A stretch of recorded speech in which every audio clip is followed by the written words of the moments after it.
Federación de Pobreza al diputado Lautaro Carmona, como diputado informante.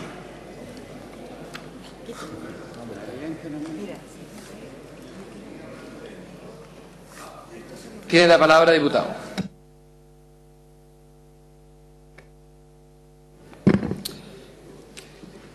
Señor presidente, estimados colegas parlamentarias y parlamentarios, en nombre de la Comisión de Superación de la Pobreza, Planificación y Desarrollo Social, paso a informar el proyecto de ley que crea el subsistema de protección y promoción social denominado Seguridades y Oportunidades, un bono por esfuerzo, un subsidio al empleo de la mujer y modifica diversos cuerpos legales conocidos como ingreso ético familiar.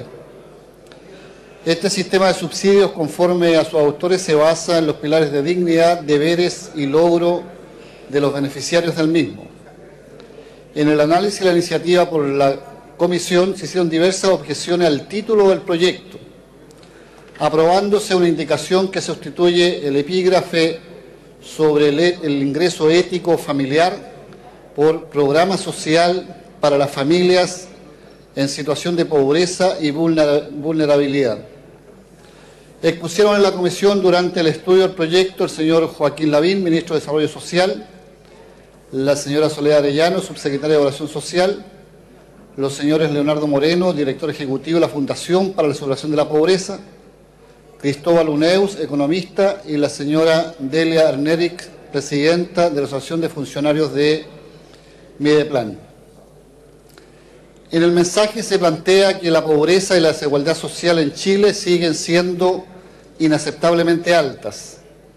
En efecto, la encuesta CACEN 2009 dejó en evidencia que cerca de 2,6 millones de chilenos, el 15,1% de nuestra población, viven inmersos en la pobreza con ingresos que no les alcanzan para cubrir el costo de una canasta básica. Y que casi 600.000 compatriotas, el 3,7%, viven en condición de indigencia. Esto es, con ingresos que ni siquiera les cubren sus necesidades de alimentación. A lo anterior se suma otra dura realidad, la de millones de personas de clase media vulnerable que viven en una situación de pobreza encubierta. Corresponde preguntarse, ¿por qué un país como Chile, que goza hoy del producto per cápita más alto de América Latina, que tiene un territorio extenso, fértil y rico en recursos naturales, que ha logrado consolidar su democracia y Estado de Derecho, y que no ha tenido guerras ni conflictos religiosos o étnicos como los que han asolado otras naciones, no ha podido superar este flagelo y sigue condenando, luego más de 2 siglos de vida independiente, a una parte tan importante de su población, incluido 1 de 4 niños, a vivir en condiciones de pobreza. Se argumenta que el proyecto expresa una política social moderna e inédita en nuestro país, que no se trata de un bono ni de una ayuda transitoria, que es mucho más que eso, que es un instrumento de promoción y ascenso social porque establece verdaderas alianzas estratégicas entre las familias que viven en la pobreza o mayor vulnerabilidad, por una parte, y la sociedad chilena representada por el Estado por la otra. Acuerdo que, como todo pacto, contempla derechos y obligaciones para ambas partes. En esencia, el proyecto corresponde a un conjunto de transferencias monetarias directas de recursos públicos que suplementarán los ingresos autónomos de las familias más pobres y de clase media desvalida. Solo una parte de estas transferencias se realizarán de manera incondicionada, en razón de la pobreza o vulnerabilidad de sus receptores, quedando la parte restante sujeta al incumplimiento de metas muy básicas por parte de las propias familias beneficiarias, de manera de involucrarlas también en este esfuerzo por salir adelante. En esencia, el proyecto corresponde a un conjunto de transferencias monetarias directas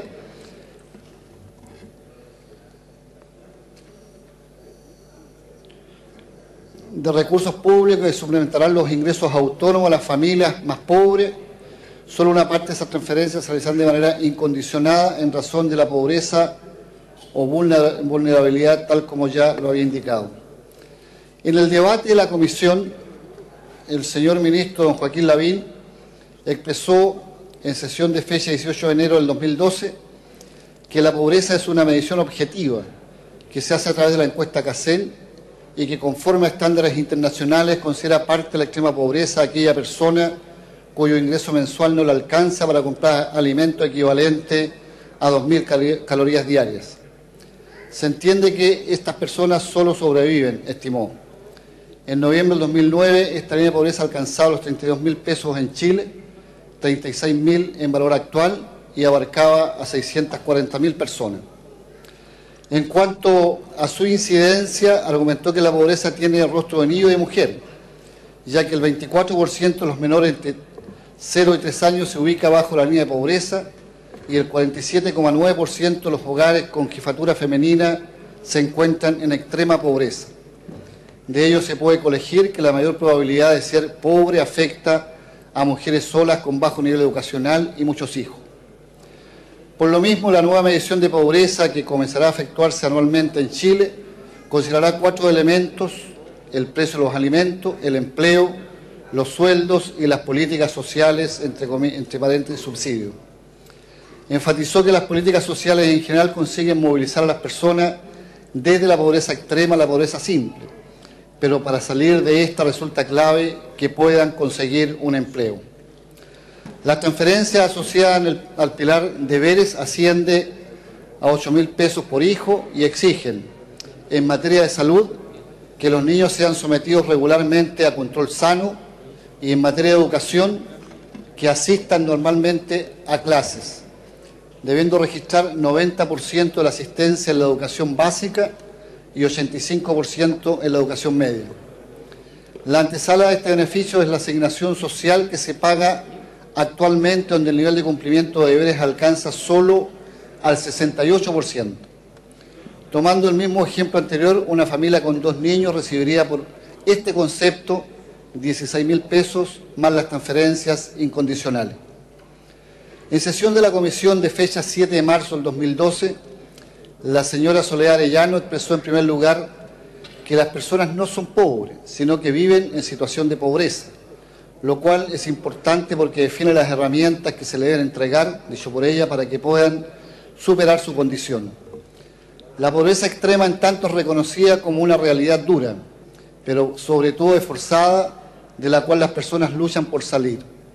Agregó que de acuerdo con la última encuesta CACEN, 620.000 chilenos, 3,7% de la población, viven en extrema pobreza, lo cual significa subsistir con menos de 1.000 pesos al día, y 2,5 millones de chilenos, 15,1% del total, viven en situación de pobreza, siendo esta la realidad, en palabras de la subsecretaria, que el gobierno busca combatir.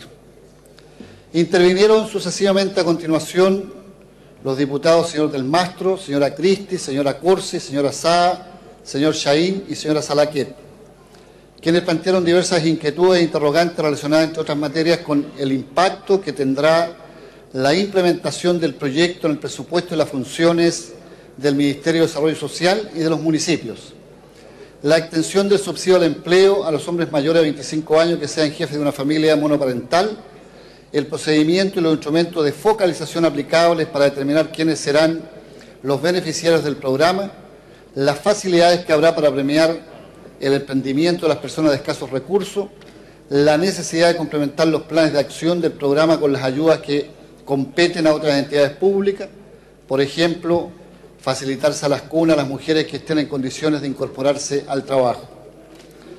En particular, el diputado Chaín formuló observaciones como la siguiente: no estuvo de acuerdo con el nombre del programa porque nada tiene de ético que, a pesar de su puesta en marcha, un número importante de familias vaya a permanecer en la pobreza.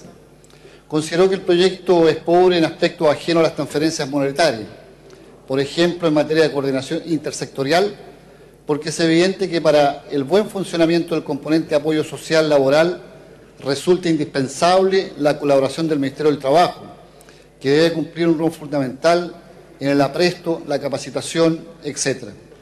Lo mismo ocurre con el Ministerio de Educación y la JUNGI, en lo que respecta a facilitar salas cunas y jardines infantiles a la mujer trabajadora. Estimó necesario dotar al Ministerio de Desarrollo Social de herramientas para que pueda articular a otros ministerios en el marco específico de este programa.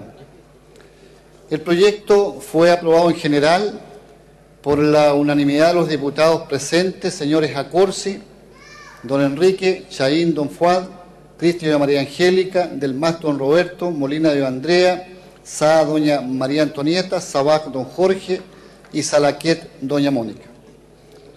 En la discusión en particular, cabe destacar la aprobación de los artículos 1 y 2 por asentimiento unánime. Los artículos 3 y 4 fueron objeto de indicaciones, tanto parlamentarias como del Ejecutivo, siendo aprobados los artículos por mayoría el primero y por unanimidad el segundo. Los artículos 5 y 6 con indicaciones fueron aprobados por unanimidad. El artículo 7 con una indicación parlamentaria fue aprobado por unanimidad.